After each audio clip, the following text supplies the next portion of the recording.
একটা কথা হলো,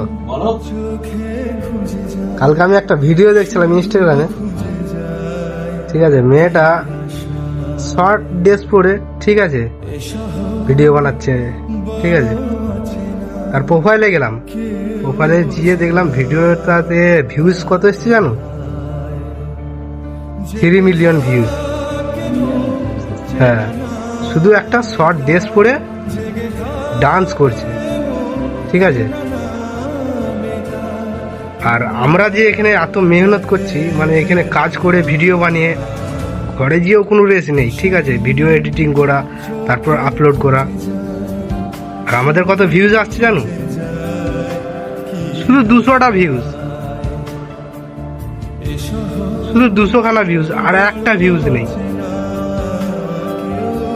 কোনো সময় 100টা, কোনো সময় 200টা। আমাদের কি কোনো একটা ভ্যালু নেই বল? ছেলেদের ভ্যালু আছে। তোমাকে একটা ইউটিউবের কথা বলি শোনো। হ্যাঁ, ইউটিউবে সাবস্ক্রাইব যেরকম, সাবস্ক্রাইব হচ্ছে মেয়েদের, আর হচ্ছে বেল আইকন যেটা, হ্যাঁ, সেটা হচ্ছে ঘন্টা। হ্যাঁ, ঠিক আছে, টুনটুনি কেউ দাবায় না, সব সময় দাবায় সাবস্ক্রাইব। হ্যাঁ। ঠিক আছে, সেরকম মেয়েদেরকে বেশি গুরুত্ব দেওয়া হয় ছেলেদেরকে।